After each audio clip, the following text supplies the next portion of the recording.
Bagyo sa Baguio?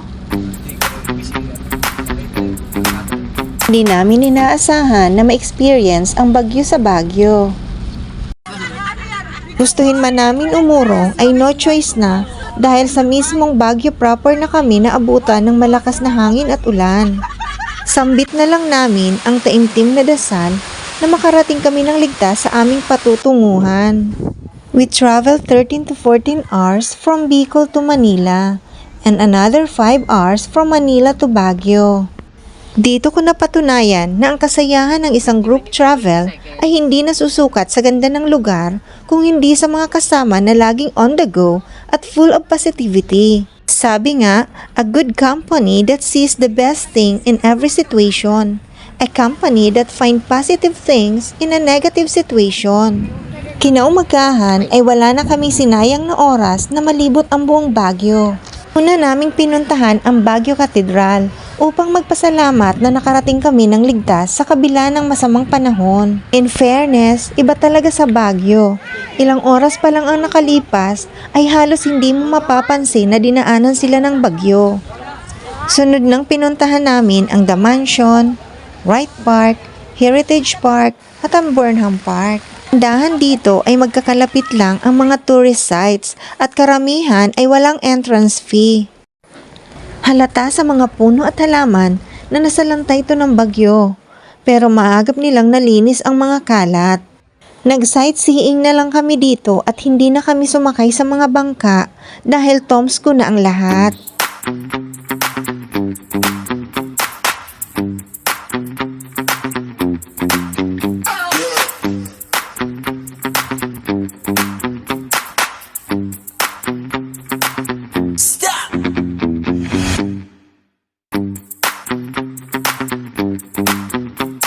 Dito kami nag-lunch sa Good Taste Resto. Ito ang isa sa pinakadinarayo na kainan dito.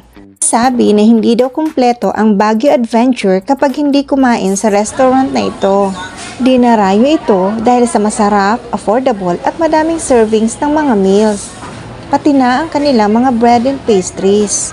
Actually, for 3,200 ay 14 packs na kami na kumain at sobrang madami pa ang natira. Lalo itong sumikat dahil sa kanilang robot na siyang nagsiserve sa mga order ng customer. After lunch ay dumiretso na kami sa Philippine Military Academy. Kulang kami ng go kahit medyo umaambon dahil inisip namin kung baka mga ilang taon bago kami makabalik sa lugar. Mas maa-appreciate mo lang kasi ang isang lugar kapag first time mo na narating ito. Sobra kaming namangha sa mga military battle tank.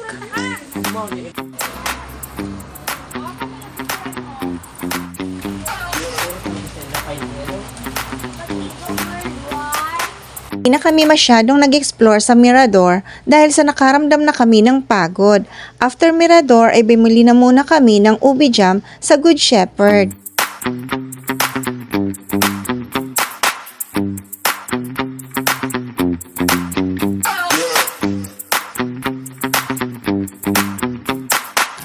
Second day and destination at La Trinidad, Benguet. Dahil along the road lang ito, kaya ito ang una sa listahan, ang Valley of Colors o mas kilala sa tawag na colorful houses. 10 pesos entrance fee pero sa ibang part ay walang bayad. Syempre, doon tayo sa walang bayad. Parang every year ay binabago ang mga kulay nito dahil last December nang pumunta kami dito ay iba din ang kulay. Kabilang nito ang Bell Church, isang Taoist temple. 20 pesos ang entrance fee at free of charge ang mga kids.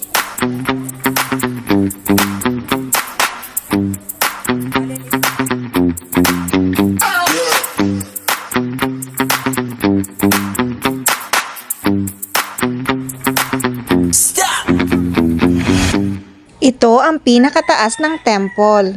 Ito ang may pinakamagandang overlooking ng buong La Trinidad.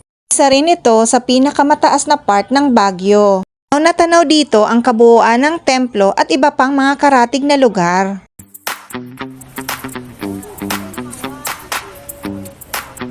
After ng Bell Church ay dumiretso na kami sa Igorot Stone Kingdom. Actually, ay first time ko rin na makapasok dito dahil last year nang pumunta kami dito ay kasalukuyang ipinasara ito. 100 pesos ang entrance fee dito.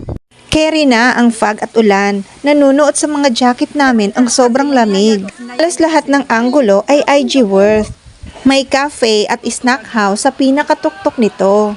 Sobra kaming na-overwhelmed sa lugar dahil sa ganda ng structure. May mga daanan para makalipat sa ibang part. Isa sa pinakalagusan papunta sa kabilang part ang pagtawid sa sinasabi nilang Golden Bridge. Pag is real na real. Parang nasa Mayon skyline lang. 20 pesos naman ang rent sa Igorot costume na ito. Symbolic ang statue ng White Carabao na ito. Nakalagay dito ang story behind Igorot Stone. Noong March 1, 2020, before the pandemic lockdown, ay nakakita daw ng White Carabao si Pio G. Velasco and it is a sign for him to start and build the place. White Carabao daw na iyon ay lagi nang sumasagi sa kanyang panaginip which is a sign of good luck. Then March 15 nang magsimula ang construction. From there, since it is our last day, it's pasalubong time. Isa sa pinaka-recommended kapag bibili ng pasalubong ay sa strawberry farm. So sad, hindi namin na-experience ang strawberry picking dahil sa nalubog sa baha ang buong farm at nag-early harvest ang mga farmers.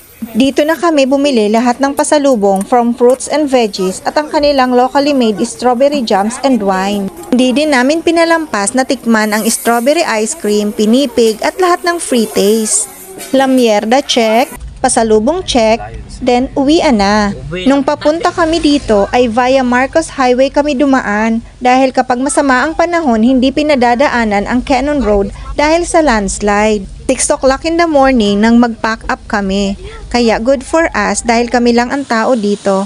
Usually kasi hindi ka makakakuha ng maayos na anggulo dito sa Lion's Head dahil siksikan ang mga tao. Hindi pa kami nakapag-almusal pero ayos lang dahil sobrang init pa ng strawberry taho. Sobrang bait nga ni kuya dahil kami na ang naglagay sa aming mga baso. Sureness kuya, lugi ka ngayon. From super lamig to sobrang init. Binabaybay na namin ngayon ang NLEX. Sabay sa package tour namin ang side trip at isa sa pwedeng daanan ang mapaghimala at sikat na simbahan ng Our Lady of Manawag dito sa Manawag, Pangasinan. Isa ito sa most visited church sa buong Pilipinas dahil sa mapaghimala daw ito. Sakto nga at nagsisimula pa lang ang misa.